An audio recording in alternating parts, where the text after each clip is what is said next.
Hello friends, आप सभी का स्वागत है हमारे YouTube channel my study class में।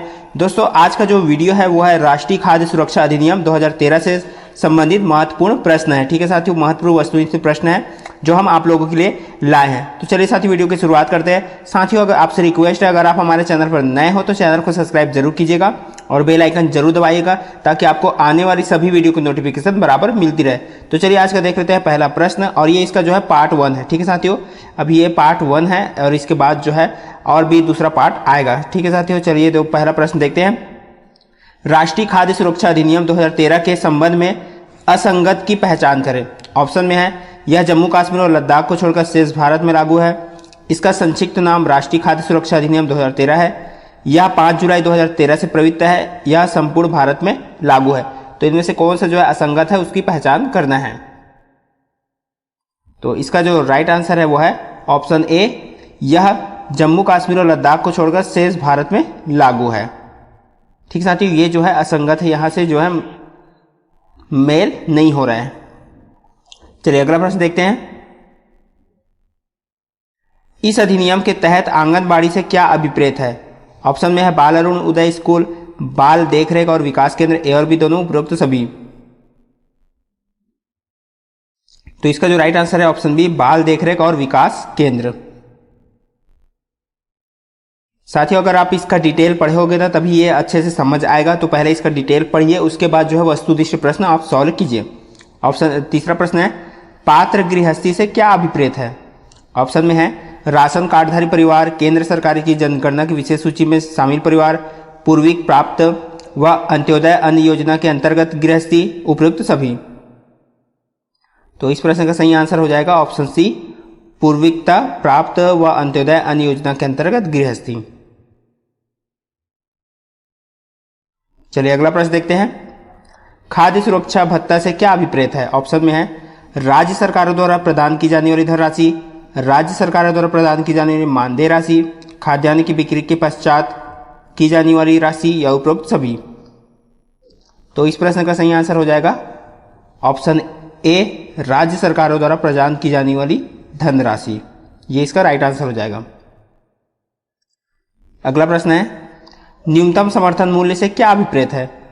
ऑप्शन में है राज्य सरकार द्वारा घोषित मूल्य, मंडियों द्वारा घोषित मूल्य, केंद्र व राज्य सरकार द्वारा घोषित मूल्य, केंद्र सरकार द्वारा घोषित मूल्य। तो इसका जो राइट आंसर हो जाएगा वो है ऑप्शन डी, केंद्र सरकार द्वारा घोषित मूल्य।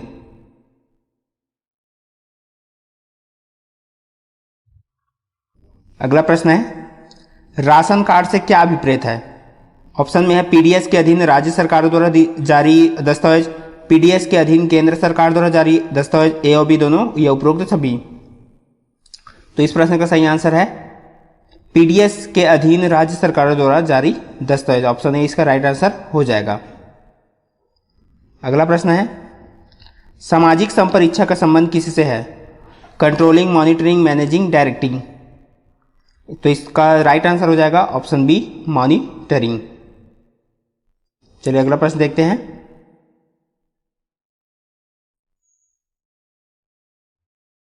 यहां पे इस अधिनियम की धारा यानी कि राष्ट्रीय खाद्य सुरक्षा अधिनियम 2013 की धारा 3 के अंतर्गत पात्र गृहस्थियों के व्यक्तियों द्वारा सहायता प्राप्त कीमतों पर खाद्यान्न प्राप्त करने का अधिकार है। तो ऑप्शन में है पूर्विकता प्राप्त गृहस्थियों में प्रति व्यक्ति 10 किलो प्रति माह, पूर्विकता प्राप्त गृहस्थियों प्रति व्यक्ति 6 किलो प्रति माह, उसके बाद जो है 5 किलो प्रति माह और 8 किलो प्रति माह। तो इसमें से कौन सा जो है राइट आंसर है। तो इसका जो राइट आंसर है वो है ऑप्शन सी, पूर्विकता प्राप्त गृहस्थियों में प्रति व्यक्ति 5 किलो प्रति माह।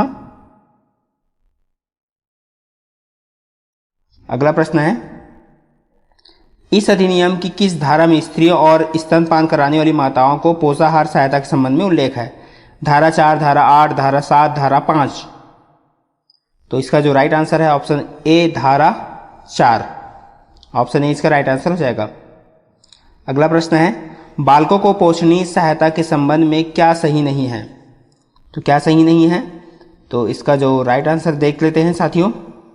पहले ऑप्शन देख लेते हैं। 6 माह से 6 वर्ष आयु समूह के बालकों के लिए आंगनबाड़ी के माध्यम से समुचित भोजन, 6 से 14 वर्ष के आयु समूह के बच्चों के लिए जो है निःशुल्क दोपहर का भोजन, प्रत्येक विद्यालय और आंगनबाड़ी में भोजन पकाने, पेयजल और स्वच्छता की सुविधा होंगी। 6 माह से कम आयु के बालकों के लिए दलिया व अन्य पोषाहार। तो इसका जो राइट आंसर है ये डी वाला, ठीक है साथियों, डी वाला देख सकते हो, ये इसका राइट आंसर हो जाएगा। चलिए अगला प्रश्न देखते हैं। बालक कुपोषण का निवारण और प्रबंधन के संबंध में उल्लेख है। धारा 4, धारा 8, धारा 6, धारा 5। तो इसका राइट आंसर हो जाएगा ऑप्शन सी, धारा 6 में। चलिए एक और अगला प्रश्न देखते हैं। बालक कुपोषण का निवारण और प्रबंधन के संबंध में क्या सही नहीं है। तो साथियों यहाँ पे आप ऑप्शन देख सकते हो अच्छे से, मैं यहाँ पे डायरेक्ट इसका आंसर बता देता हूँ। क्या सही नहीं, ऑप्शन ए इसका सही नहीं है, ठीक है साथियों। इसका उत्तरदायित्व केंद्र और राज्य सरकार दोनों पर होते हैं। चलिए अगला प्रश्न देखते हैं इसके बाद। इस अधिनियम की धारा 4 के तहत गर्भवती स्त्री और स्तनपान कराने वाली माताओं को पोषाहार सहायता के संबंध में संगत को पहचानिए। तो इनमें से क्या जो है उनके संगत में है, ठीक है साथियों, देख सकते हो क्या यहाँ पे सही है, हम देख सकते हैं। तो इसका जो राइट आंसर आपको बता देता हूँ मैं यहाँ पे, वो है बी, गर्भावस्था शिशु के जन्म के बाद 6 माह तक आंगनबाड़ी से निःशुल्क भोजन, ये जो है सही है, ठीक है साथियों। यहाँ पे ऑप्शन जो है आप देखते जाइएगा, मैं यहाँ पे डायरेक्ट आपको आंसर बताते जाऊंगा। पात्र गृहस्थियों की सूची का प्रकाशन और सह प्रदर्शन का अधिकार किसको है। राज्य सरकार, स्थानीय प्राधिकारी, केंद्र सरकार, जिला कलेक्टर। तो इसका जो राइट आंसर है ऑप्शन ए, राज्य सरकार। चलिए अगला प्रश्न देखते हैं। इस अधिनियम में लक्षित सार्वजनिक वितरण प्रणाली के अधीन आने वाली जनसंख्या की प्रतिशतता की अवधारणा का निर्धारण किया जाता है। राज्य सरकार द्वारा, स्थानीय प्राधिकारी द्वारा, केंद्र सरकार द्वारा या जिला कलेक्टर द्वारा। तो इस प्रश्न का सही आंसर हो जाएगा वो है ऑप्शन सी, केंद्र सरकार द्वारा। चलिए अगला प्रश्न देखते हैं। पात्र गृहस्थी की सूची का प्रकाशन और सह प्रदर्शन के संबंध में किस धारा में उल्लेख है। धारा 10, धारा 12, धारा 9, धारा 11। तो इस प्रश्न का सही आंसर हो जाएगा ऑप्शन डी, धारा 11।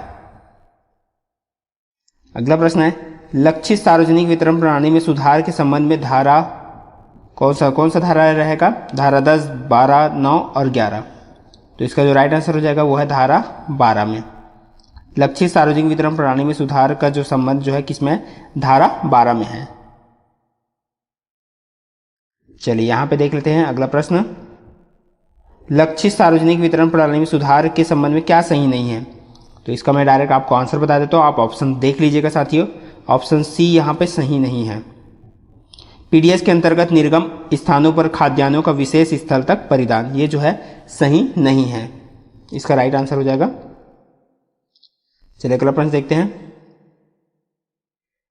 अधिनियम की धारा 13 के अनुसार घर का मुखिया होगा वरिष्ठ पुरुष, पिता, पुरुष सदस्य, वरिष्ठ स्त्री।